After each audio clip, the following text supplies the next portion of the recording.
everybody! This is my Kosme Calling, and welcome back to Higurashi when they cried to Tatarigoroshi. So in the previous episode, Keiichi killed something's uncle, and now he's trying to bury the bastard's body in the woods. Let's see how this goes.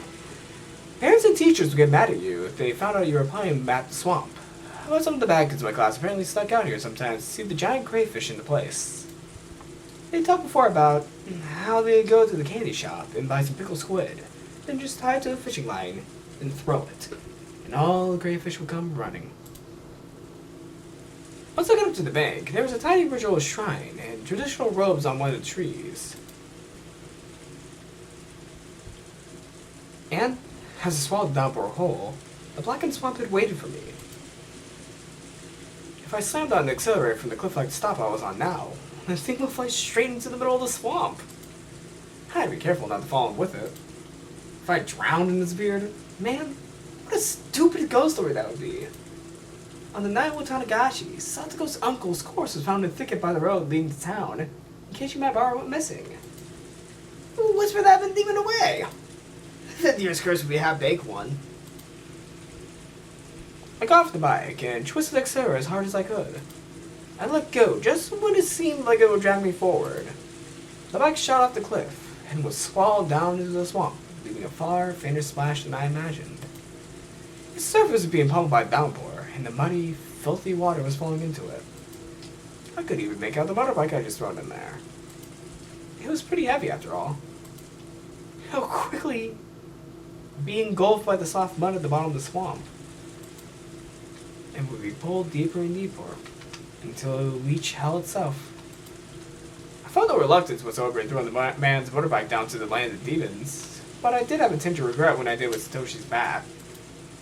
The body of water washed off the gore sticking to it, and it sunk easily.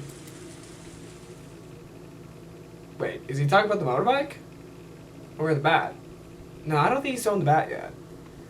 I'd sort of shared today's events with Satoshi, so I wanted to give him a quiet place to stay. That's how I felt. I started to feel more like returning it to the locker from before, so it could continue to keep watch over Satoko. Satoshi? I probably will. I misunderstood you. Satoshi listened quietly, without nodding. I'm absolutely convinced now. You were the one who beat your aunt to death last year and saved Satoko. I always scorned you and called you a coward who ran away. But I was wrong. To the rest of the world, some deviant was behind that incident. But I know that was something you did for her. And then you disappeared. You finally got back that piece and lost it within days. So, I swear to you that I would live my life to the fullest from now on. Living enough for the both of us. I'll live on as though this week, this day, never happened. But I'll never forget a short time we shared together for as long as I live. Which is probably not that long, since this is Higurashi. I didn't know what expression Satoshi made as he listened, but as someone who had protected the same girl, I felt like he smiled and giving me his blessing.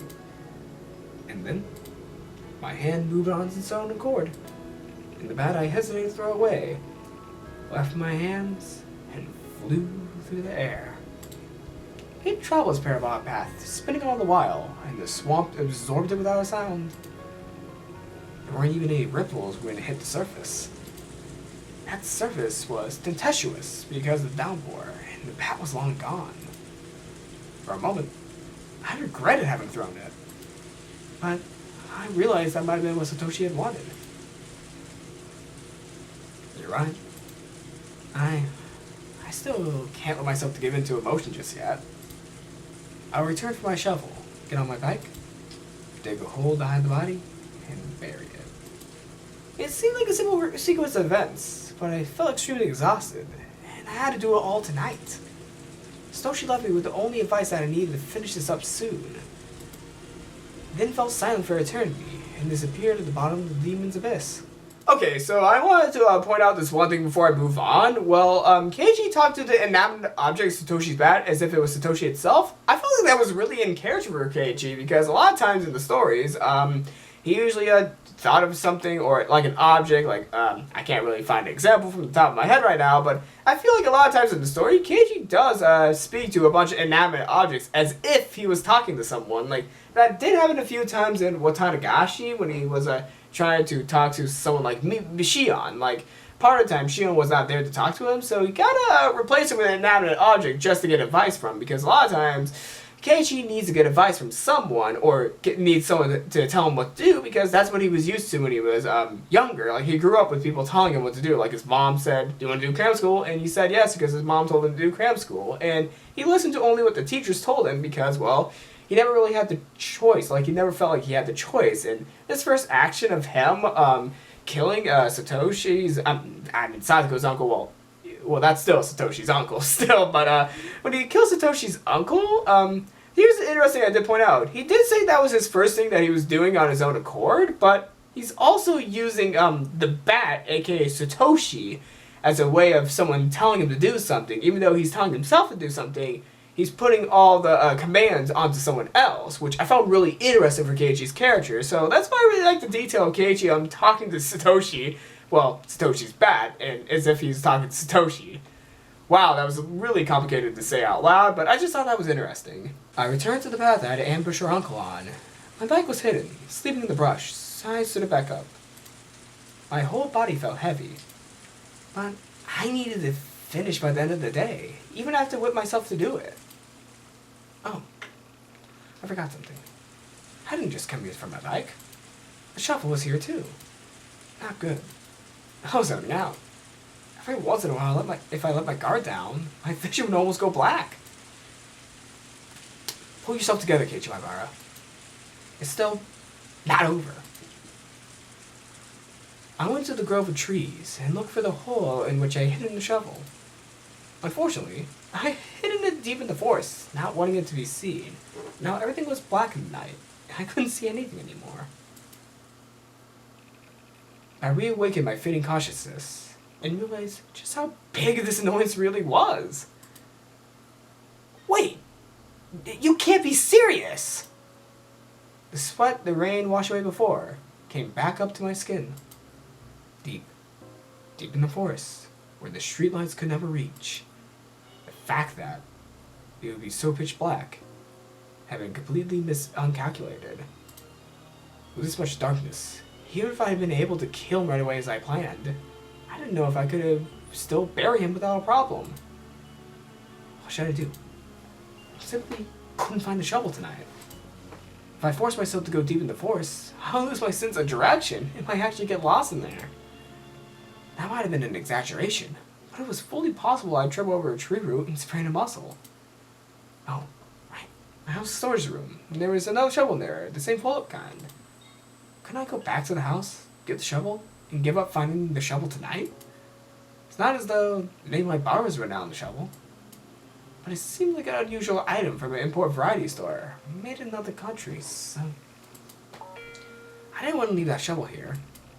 But in this darkness, I couldn't do anything.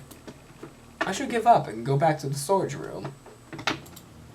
And there was a electric lantern in there. If I used that for a light, I could look for it. But it was so extremely dark. Could I light the way with just a lantern? The light of a lantern in this dark night. I couldn't discard the possibility of it drawing eyes. And I doubt if I could find the shovel, and I doubt it if I could find the shovel with a lantern's feeble light. Besides, I left the body there for a pretty long time already. My sense of fear, dulled through excessive exhaustion, finally reared its ugly head. Anyway, for now the most important thing was to hide the body. A shovel being found wouldn't be a big deal, but a corpse? If they found that, I'd share the same fate as Satoshi. First, I'll go back to the storage room at home. Then I'll get a lantern. Now that it's gotten this dark, I might still need a light to dig a hole for the body too. And then I'll get the other shovel. And then I'll deal with the body first thing. Once that was done, I'll come back here, find the shovel, and bring it back. I had to at least do that much. I was so tired. But complaining was getting me nowhere. If I start getting complacent now, everything will be for naught. At some point, I'd sat down. I gritted my teeth and endured, lifting my heavy hips. The night was young. Of all the nights I experienced, none had ever been this long. When will it end? The night was young. The night is indeed young. Is this where the chapter ends? Maybe. This might be where the chapter ends. It felt like I already read up quite a lot, but it's only been 11 minutes. No, that's not where the chapter ends. Okay, here we go. The lights at home were dazzlingly bright. Suddenly, it reminded me of how hungry I was. I checked the clock and saw it was almost 7. I thought for sure it was 2 or 3 in the morning already. I was surprised at how messed up my biological clock has just gone from this one night. There was a warm light coming from the curtains in the living room window. The worlds between here and what was beyond those curtains were so different. If only that man hadn't shown up, I would have been in that light. I'd still be excited for the festival, and I'd be talking to my parents about how much fun I have with all my friends. And then, even though they made a hot meal for me, I would have eaten way too much at the stalls, barely eating any of it, and gotten back up to my room. And no doubt I'll crawl into my futon and easily let myself fall asleep. But right now, I was completely different. There wasn't a single ember or word from those sweet street lights.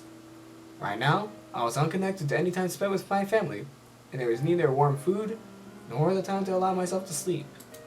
My body exposed to the cold rain, I knew that I had to simply spur myself on to accomplish what I must. I realized how timid, how cowardly I was becoming. For what reason did I need to kill someone, even if it felt this terrible? I lost sight of my purpose. I selected the fastest, most fundamental way of saving Satoko, and executed without hesitation. That man was dead. He was gone. He would never, ever hurt Satoko again. We all thought frantically for days on end about about Satoko's problem, and finally, no options, we gave up. And I had solved it in one night. By myself. Without anyone's help. Right about now, Satoko would be making dinner for her uncle, despite not knowing when he'd return. And she might be spending the night trembling in fear of whether he would yell at her for how it tasted. But her uncle wouldn't come home. She wouldn't have to fear his wrath. No one would make her feel sad. I see. I did it. I successfully saved Satoko. All I've been thinking about for a long time was killing that man. And I'd forgotten the feeling that it was actually all to save her. I did. I did something good. That's right. I did something good, didn't I? I felt hot tears coming from my eyes. And that's when I first realized that the exhaustion I've been feeling was actually guilt. The blade of guilt, for a while now, had just been scraping away with its tip, hurting my heart. It hurt so bad I couldn't stand it. It was throbbing painfully. It hurt so much, it was so painful that I cried. I cried tears of joy at seeing Satoko. I didn't know why, really, anymore. I just cried. My tears fell and fell. As I stood there for a while, coming to terms with those warm tears, my heart was comforted a little. Alright, Kijimabara. That's enough. There is nothing to regret or feel ashamed about. Both my body and mind were thoroughly exhausted, and that was a fact. It was only natural I couldn't feel anything. Even tomorrow, and the day after that, I might not be able to feel anything for a while. But there was one thing that was true. There was the undisputable fact that it saved Satoko. One day, we would surely be awarded. One day I'll be proud about how distressing an enterprise I had undertaken to get Satoko's smile back. And so that I could wait for that day, I had to put the finishing touches on that night. If I left it undone, everything I accomplished today would be for naught. I looked back up at the sky, which didn't look like it would stop raining anytime soon. Then, I rubbed my eyes and summoned forth energy from my core again. How long did I plan on spacing out? This isn't time for daydreaming. Someone could find that course at this very moment. That pessimistic thought was proof that the very natural emotion of fear had returned to me. As I allowed the fear to spur me onwards, I went to look for the other shovel and the lantern inside the storage room. It was fortunate. I remember what it looked like around the streetlight the body was near. Oh, you already got the stuff. I thought we were going to get the description of how he was picking up the stuff and getting ready to bury the body, but no, we're getting right to the body. With how dark it was quite possible I wouldn't have been able to look for it either. I didn't realize that when I left the place, so the idea of memorizing the spot hadn't even crossed my mind. And that's why I'd call it fortunate that I managed to get back to the body like this.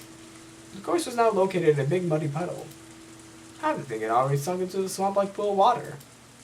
I had only realized afterward, but there was an unused irrigation channel right nearby, clogged with the fallen leaves and dirt, and there was rainwater flowing from there. My shoes had been awash with water for a long time now, so without any hesitation, I stepped into the puddle. The whole muddy stream started flowing back, luckily. I couldn't leave any slight traces, like bloodstains. The rain was like a blessing from heaven. I checked around me, paid very close attention, then turned off the lantern. It became pitch black, but my eyes got used to the darkness in a few moments, and once I managed to reach the streetlight on the other side, I was able to make out even faint lights. I stuck the shovel into the puddle right next to the corpse. The ground was even looser than I thought, and the shovel tips easily slid inside it. I had to hurry and dig. If I took too much time, I might lose my energy and strength again. It felt almost like digging a hole in the sand at the beach. It was easy to dig, but no matter what, the muddy water kept flowing in, covering the hole. The digging wasn't going as well as I hoped. I dug, and the water would go in, so I couldn't get a sense of how deep it was. The only way for me to measure was to bury my own foot in the mud. I'm digging just fine. It's alright, don't be disheartened. Dig, dig, dig. Occasionally, a car would come by on the road, and I had to hide myself in the trees. Everyone was only passing through. They wouldn't have their eyes peeled in this kind of darkness. This started logically, but I still couldn't help but hide. What was I really scared of? Wasn't quite that one of those cars who coincidentally happened to witness me here. It was at the distance I could spot cars from was gradually getting shorter. At first I noticed splashing sounds from really far away cars drove through them. Wow, okay, I need to reread these lines. Wow, I'm so sorry. I've been twisting so many words. I'm gonna reread this whole page. I'm so sorry. What I was really scared of wasn't quite that one of those cars who coincidentally happened to witness me here. It was at the distance I could spot cars was getting gradually shorter. At first, I noticed splashing sounds from really far away as cars drove through them. I started noticing them less and less, and with the car that just passed by, I didn't notice it until his headlights were upon me. I felt my senses growing duller by the second. If someone were to take a peek in secret as I was burying the body, at the worst possible time, maybe I wouldn't even notice. Then when I thought that, I took a good look at all around me. I aroused my half-asleep senses and searched around for signs of presence nearby. What if I found out someone was spying on me from the trees? A carnivorous feeling snarled at me, glaring. A carnivorous. Wow, I mispronounced carnivorous. I'm sorry. Wow. If there was, then I would dig another hole. I come this far already. In order to achieve perfection, I didn't care how much more I had to pay. I didn't know what kind of face I was making at the time, but it was definitely a friendly, glaring one. My five senses reached the conclusion that nobody was present. I didn't breathe a sigh of relief. How long had I been digging this mud out of here? If it was deep enough for it to go up to my knees, maybe this was enough. Maybe I'd throw the corpse in as a test. I swallowed,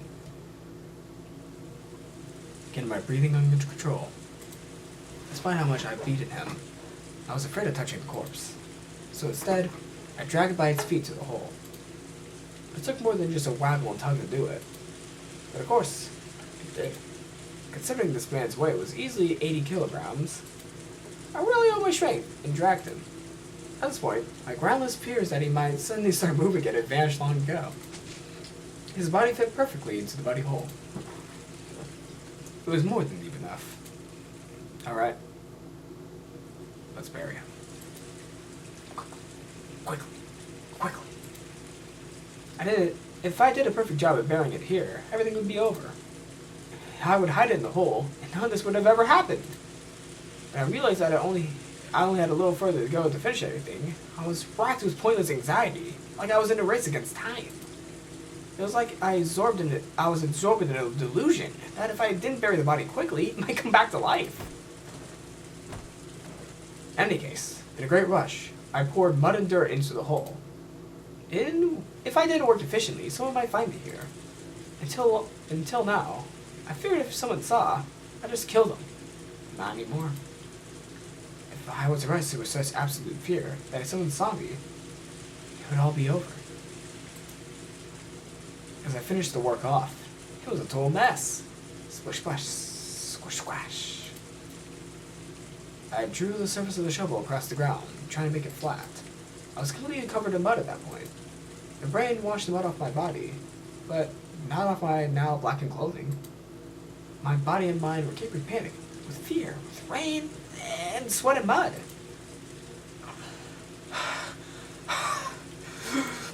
My shoulders were heaving. I threw down the shovel and sat down in the mud. I was so exhausted. I wanted to lie down here, right here, and sleep. It was over. This time. For real. It was over. The man was down in the bottom of the wet dirt. Right at this moment, there were traces that this place had been dug up, and the rain flowing with the muddy water completely covered all within movements. Yes. It was over. I did it. I did it. I did it, you motherfucker! And then I fell over backwards, face up in the mud. Raindrops pelted my face without mercy. But I didn't care. After staying there for a while, resting my mind, I got up again. It was over. So let's go home. You already buried the whole thing. So it's like it's never happened. It never happened. So there's no reason for me to stay out here and get rained on. I wobbled to my feet. I wouldn't use the shovel anymore. I considered disassembling it, but I didn't have enough strength to my absolute exhaustion. I didn't really need to take apart anyway. Dragging the shovel behind me, I headed towards the light. I stood up my bike. It had been laying in the grass by the road. I didn't know how I was going to get the still symbol shovel into the front basket. I put the shovel down in the back of my shirt like I'd done with the baseball bat. Unlike the bat, the cord of it was on my back, making it very painful. Plus, if I relaxed my posture even a little, it would fall out behind me. I ended up having to carry the shovel from my left hand and ride the bike only using my right hand.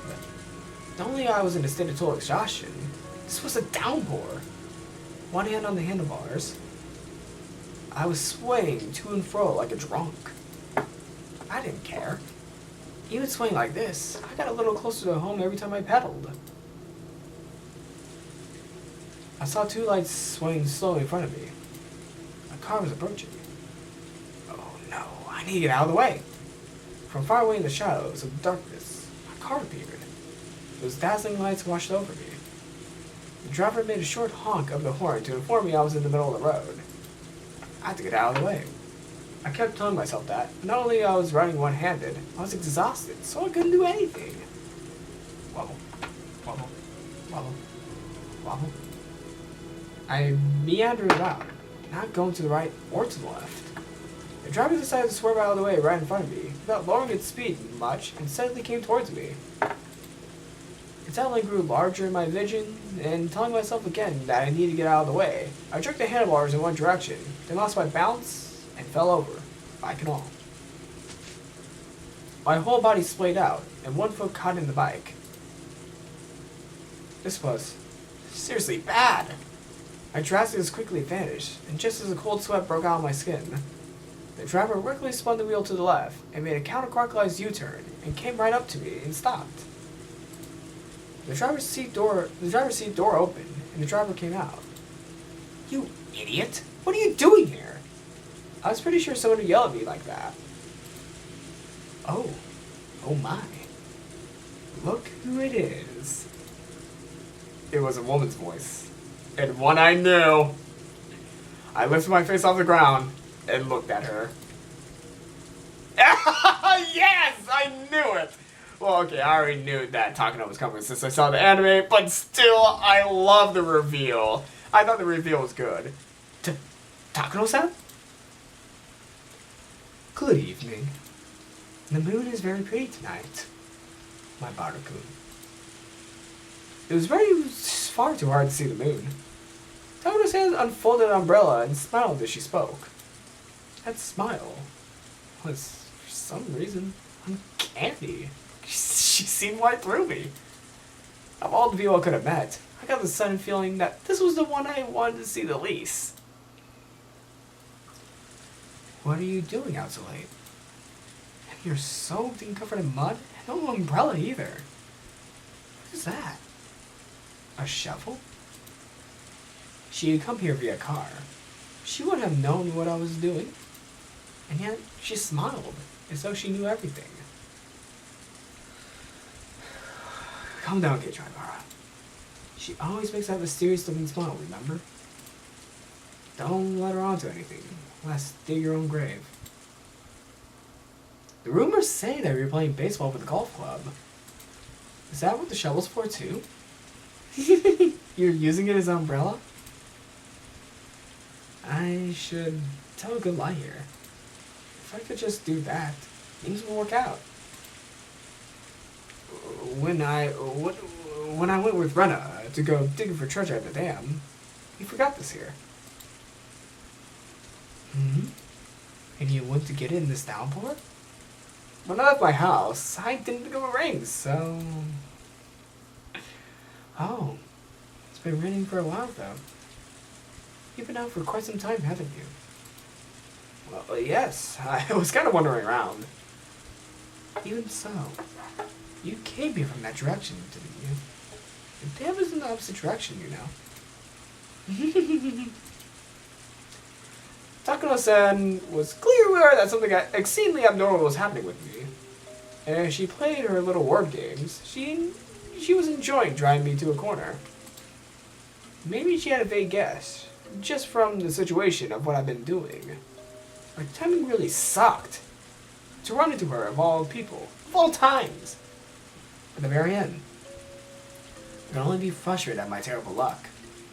I've done so much. And the end was really right around the corner. So why? Why this very, very end that I run into her of all people? What do you do, Keiichibara? You're still holding on to something that could be a dangerous weapon. Will you? Sans Takano-san? Even if it would be simple to kill Takano-san, dealing with the car she'd coming after would be an issue. I couldn't drive a car. It was completely different from a motorbike. But even if the car was here, as long as there was no proof I killed her.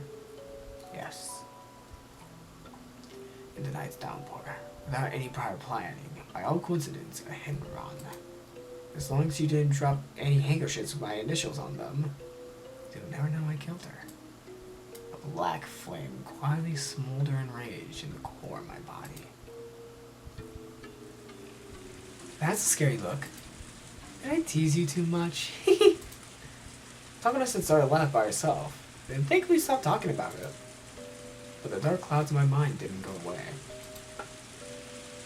Leaving that aside, how long are you planning on crawling on the ground with your bike like that? Will you mind moving out of the way? If I moved, she would leave. So I tried to get the bicycle up and out of the way, but then twisted my ankle in it and fell over. Oh, shit! There was a sharp pain in the ankle I twisted. This is nonsense. A sprained ankle now? Oh my. Are you alright? Did you twist your ankle? Takano-san squats down and takes a good look at the ankle I've been rubbing. She compares it to my facial expression and apparently tried to gauge how bad the wound was. Can you stand? I didn't expect to. I couldn't even stand up. It was all I could do to shamelessly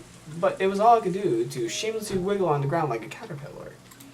Takura-san looked at her watch, then at her car, and after thinking for a moment, opened the passenger seat door, and then gave me her shoulder to stand up with. I'll take you home.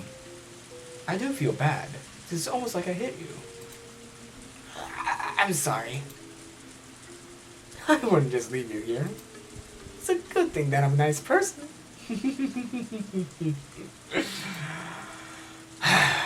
Nobody's ever called themselves a nice person, but it would be a terrible thing to say to someone holding me up like this. Nobody good has ever called themselves a nice person. Oh boy. I took Takuro's hands and sat down in the passenger seat. Takuro-san went around the back and looked at my bike on the ground. I don't suppose we could take this bicycle home tomorrow? I could clearly tell from her face that she thought it would be a pain, since it would be heavy, and it would give her car dirty. But my bike has the name of my bar written on it. I couldn't leave it out here like this. Well, can you somehow put it in the car? I sort of need it. The trunk's already full. If I put it in the back seat, it'll get the seats dirty with mud. Well, given how you're already in here, it's already dirty, I suppose. I turn back to the back seat and see someone's folding bicycle there already. It still looked big enough to fit my bike in there as well. My expression reflected on my thoughts, and the exact thoughts seemed to get through her. Alright. I'll put it in there for you. Wait, hold the freak up! There's a bike in the back seat already. Whose bike's in the trunk? Yeah, wait. Who else rides a bike that Takano knows? Other than Oishi? No, not Oishi. I mean, no. Oh my god, I confused Tomatake with Oishi. How do I manage to do that? Okay, I'm sorry, but, okay, I'm sorry, Tomatake, for confusing you with, Oishi. You're not that old yet, but still, why does she have Tomatake's bike? I'm gonna make an assumption that she has Tomatake's bike. Why does she have Tomatake's bike? I don't understand. Why does she have Tomatake's bike? Alright. I'll put it in here for you. I'll be really nice, but just for the night, okay? Takano-san continued with her mean jokes, but she hoisted my bike and loaded it into the back seat for me. The mean jokes are one thing, but couldn't she do something about that eerie smile of hers? And even more importantly than the bike, I didn't want to leave the shovel here. The shovel could be directly connected to the very body of me. Sorry to ask for another favor, but could you give my shovel too? Takano-san gave me a clearly dubious expression. Your shovel? That's fine with me. Is it important? The more I talk, the worse it gets for me. That's how I felt, so I didn't force myself to answer her. Eventually, I lasted by my silence. Takano-san gave a short shrug and sighed. Alright, I understand. You need your shovel, right? You don't need to make such a mean face. Takano-san brought over the shovel that was lying in the middle of the ground. I clutched it like I'd never let go of it again. Takano-san watched me with a puzzled look. Okay, let's be off. Abar-kun, you live at my bar mansion, don't you? Why does everyone call my house the My Bar Mansion? Because it's actually a mansion. It must be nice to be rich. As she spoke, Takano-san pulled the handbrake and stepped on the gas. After making a skillful U-turn using the shoulder of the road, she slightly increased in speed. From the rearview mirror, that accursed place seemed to melt into the darkness.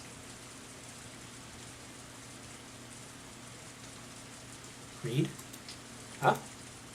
I'm sorry. I didn't quite hear you. What was that?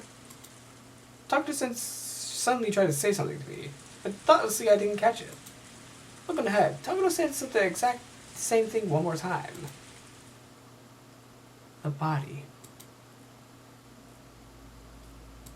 How well was it buried?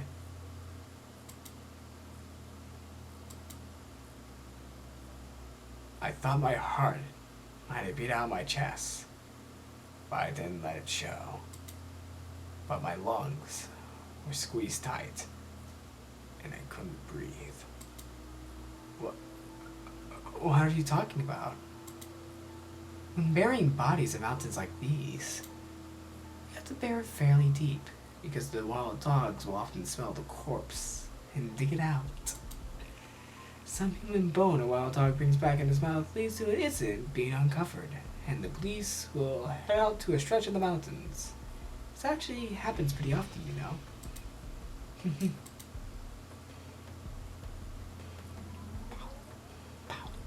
Clang, clang. Huge. Rusted bells start ringing in my head. I buried it so deep I could say that it would absolutely wouldn't be found? The answer was no. I was in such a rush to bury him and get over with. I couldn't deny I haven't possibly buried it too close to the surface. No, wait. That's not wait anyway. This woman, how did she know? She had just passed by here in her car just by coincidence. And we ran off into each other. By coincidence. If she had been watching the entire thing from the trees, once I left, she came back in her car. It didn't make any logical sense. So then, why? Catch my bar? That's it. You need to kill her. My entire body reawakened, and I could feel my pupils dilate. I couldn't possibly beat her to death with a shovel put in such a small car. Then I would use my hands and strangle her. But she was driving right now. If I strangled her, I might get into an accident. Then, suddenly, Takano-san turned and looked at me. What? No ready retort? For a moment, I was surprised. What was she talking about? It would seem we're now a really good match. Takano-san said, disappointed, returning her gauge ahead. Oh my god.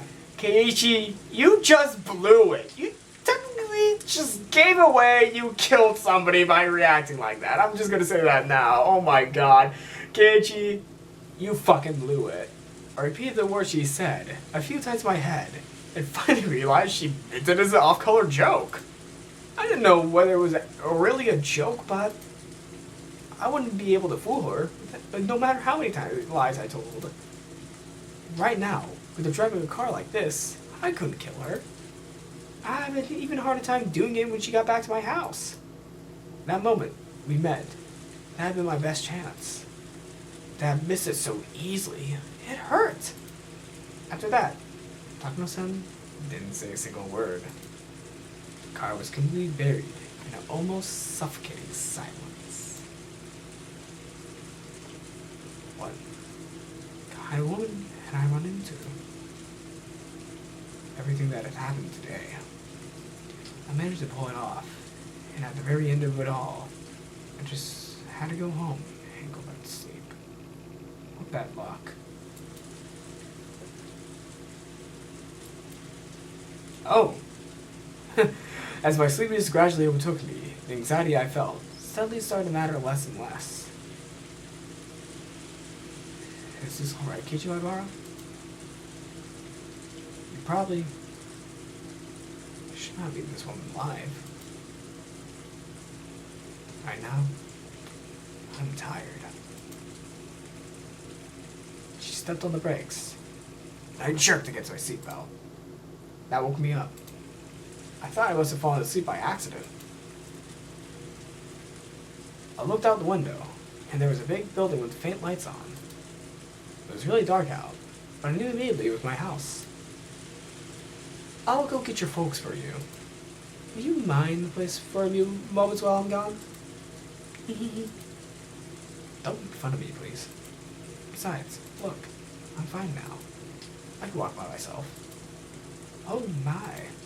You were in such bad pain before that you had to get me to carry you. Did you just want a pretty lady to be nice to you? As Takano-san spoke, she left the car and opened up her umbrella. The sound of falling raindrops was fierce, as always. I carefully reached down and rubbed the ankle I twisted. There was still some pain and little weirdness, but they weren't that bad anymore. Rather than being happy about how light the wound was, I first regretted this whole thing. If I hadn't twisted my ankle, I could have still taken the option of killing Takano-san right then and there. There wasn't much doubt that Takano-san was convinced I was involved in some kind of sort of crime. If she knew everything happening within Satsuko, she might have guessed I had killed somebody. Click. Takano-san opened the passenger side door for me. You're sure you don't need my shoulders? I wouldn't mind doing it for you again. I ignored her and answered by getting out of the car by myself. The rain was still pretty intense. I got my bicycle out of the back seat. I was a bit curious who the other bike belonged to, but it didn't matter right now. I let Takano-san hold the umbrella over me, then pushed my bicycle up to the front door. Thank you very much. I'll be fine now. My ankle hurt so much earlier, and it still did, but it aggravated me that it hadn't even been that bad. It was seriously really terrible luck. Alright, I'll be leaving then.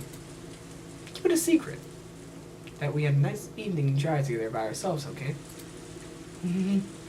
Especially from Jiro-san. Jiro-san?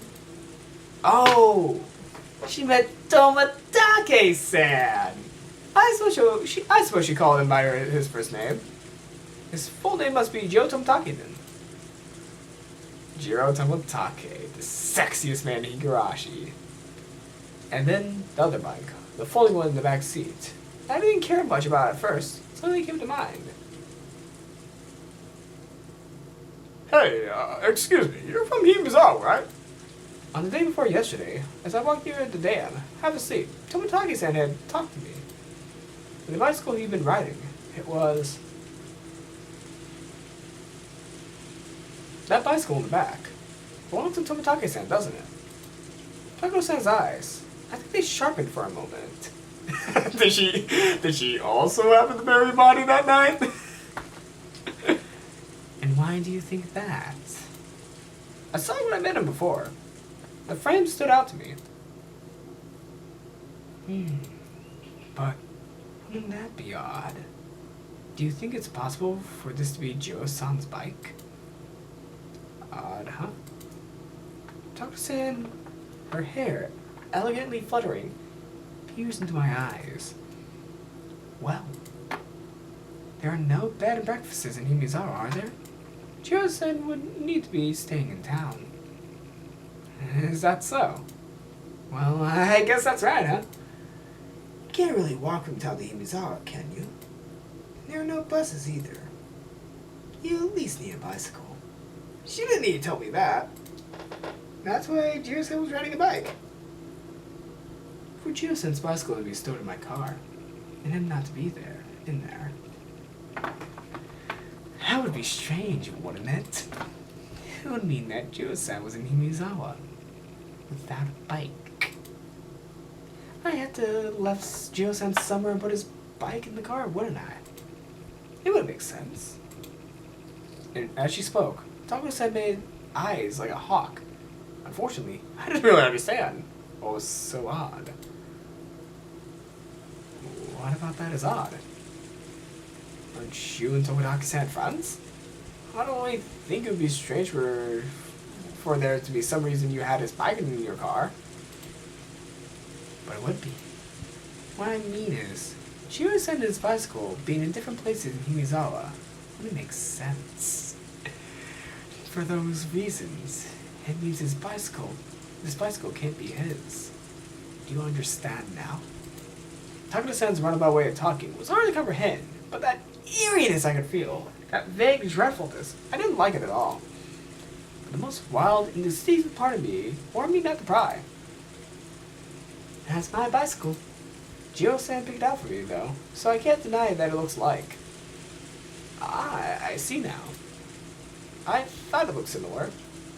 maybe Takano-san is a good liar and she killed Tawatake. I'm just making jokes now. I'm making fun of Takano now. Because she's a creep. I must admit, Takano-san is a creep. You and I never saw each other tonight. And now she was talking about something completely different. What are you talking about? You and I never saw each other tonight. I stayed there, not knowing what to say. And Takano-san repeated her eerie, suctionate praise to me again. Phrase to me, not praise. Wow, I am exhausting myself with this recording session. I'm so sorry. You and I never met this night. You and I never saw each other tonight. Something cold and unpleasant crawled up my spine. I knew, because I killed a person with my own hands before.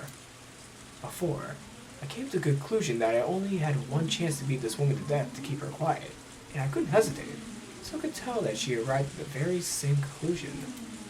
My instincts formed me again. I wish I never met this woman. That faint sense, like a rotten smell, drifting from this woman, with no exact same sense that was good enough right now. The very particular aspiration, the lack of uncertainty I had taken to his life on purpose, for a purpose, one that who had been risen above everything had.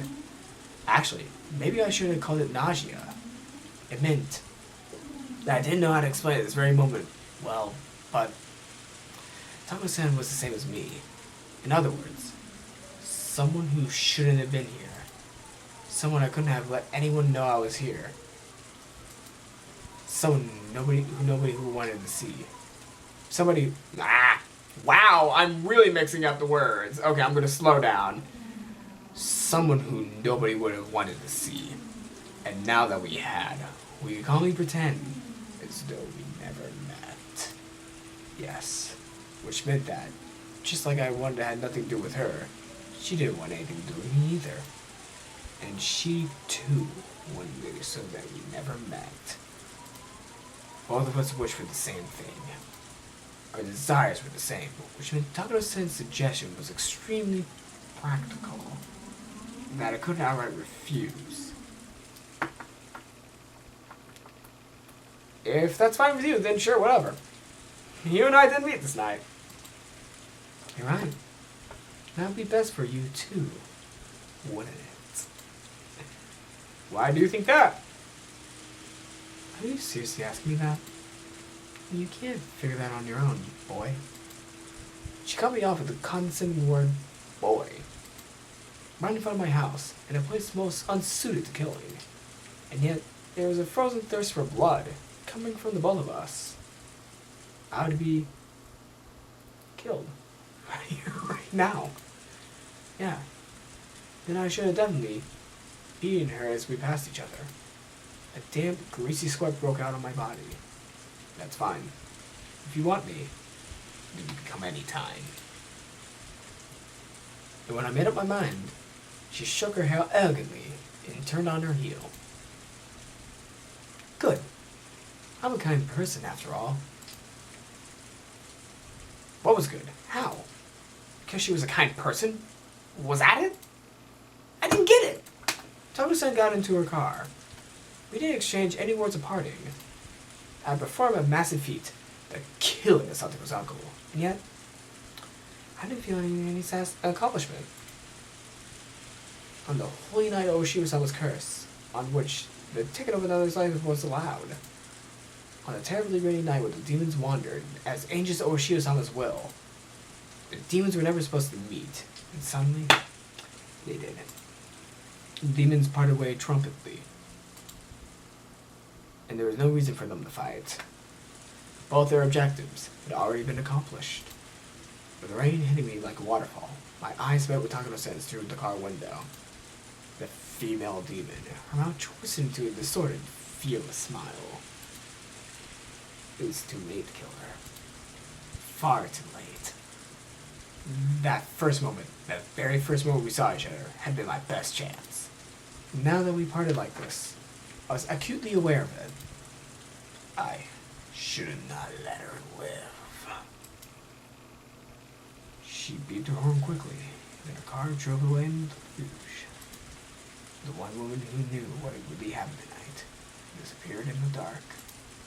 As long as she was alive, this night would have never really end. Just get into an accident, I thought to myself. In this downpour, slip out some mud or something and fly face first into a tree and die. That wasn't an illusion. It was a wildfire of fantasy. It was an earnest wish. Yes. It was a command. Die. Die.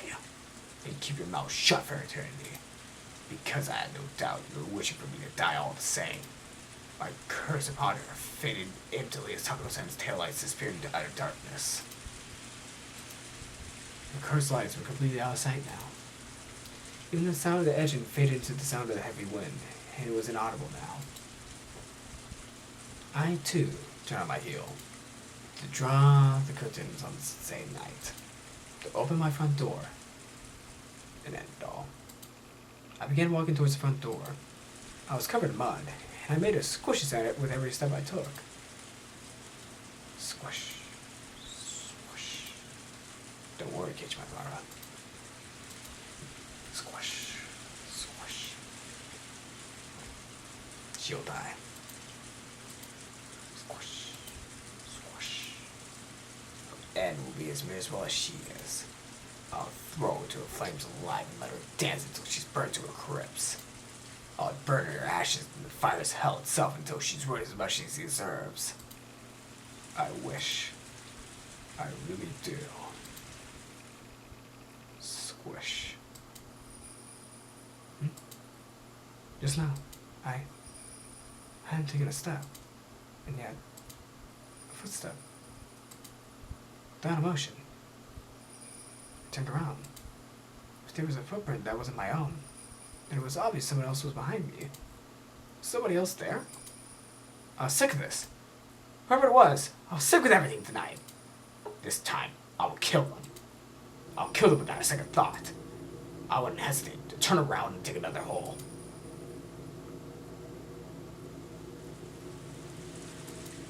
But, fortunately, there was nobody there. I wasn't going to have to kill any more people tonight. This night, I couldn't handle any more of it. If I heard an extra footstep each time I stopped, I'll put it down to me just being tired. And thus, Geiichi is going insane! Oh boy, this is gonna be a good rest of the chapter of Tatarigoroshi. I apologize. Ooh, tips. Firearm Hell and Victim of the Fifth Year. So yeah, I did a lot of mistakes while reading. I am super sorry. This is I don't know what was getting into me. I was reading way too fast, so that was all from me. I do apologize. Let's just read Fire from Hell before I turn this episode into a much bigger disaster than it already has become.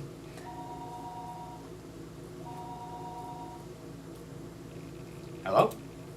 Do you need a hospital or the fire department? The fire department.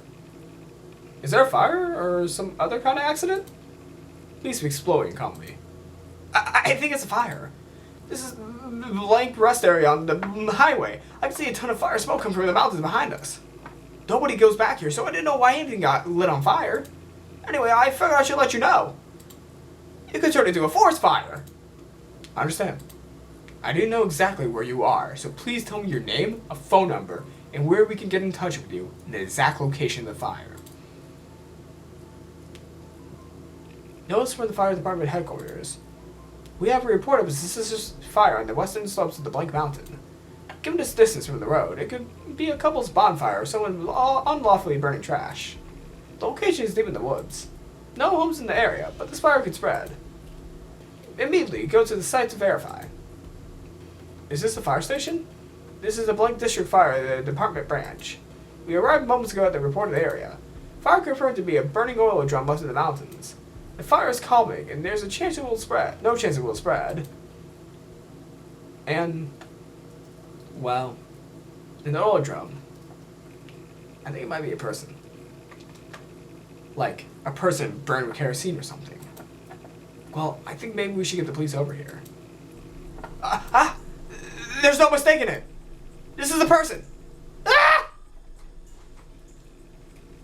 Oh, there's a person burnt alive in an oil drum. Ooh, the victim of the 5th year. Is it Sato's uncle or the oil drum? This year's Kirsten. That's what it looks like. He kills them differently every year, but it's particularly conspicuous, isn't it? Clawing out your own throat. That isn't normal. Let's leave the rest of the old man in the forensics. I'm sure he finds suspicious drugs. Thank you. Thank you for your hard work. Oh, Oishi-san. Kumiyata-san and others have arrived. Oishi-san, much appreciated. Well, it would seem like we have a crazy one this year. Yeah, we've been outsmarted. I was absolutely under the impression that Tepe Hojo would be killed tonight. Who is the deceased? Jiro Tomatake. A photographer with a hobby coming to Himiza a few times a year. We didn't even have him marked. I wonder what happened. Did they realize they were watching the Hojo residents the whole time? Oh. Did they realize we were watching the Hojo residents the whole time and decided to switch their target? Uh-oh.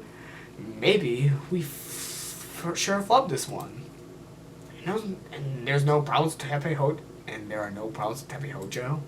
Correct. His daughter left for the festival in the evening, and a little while later, he left on his motorbike. His daughter came back first. Wait, has he not come back yet? Is he still out drinking somewhere? Uh-oh, I ripped off Shaggy's leg. Oops. I was playing with Shaggy, I'm sorry. Oishi-san, are you there? Call from Chief Takatsuki. He's on the line in car 1. Shit's going down. Tepe Hojo, dead.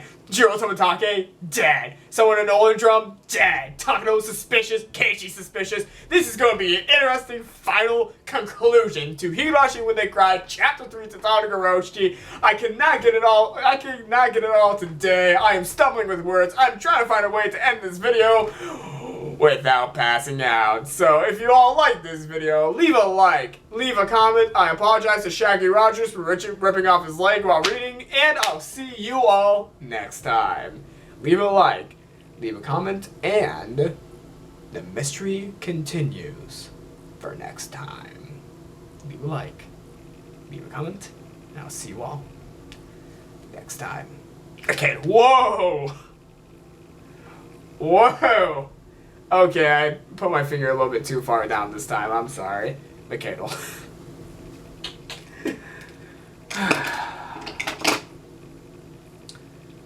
Shouldn't this pop back on?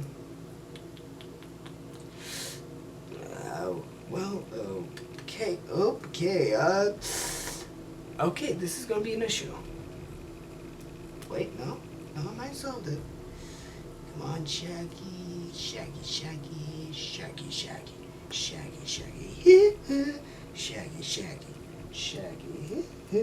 Come on, baby, you gotta get your leg back on.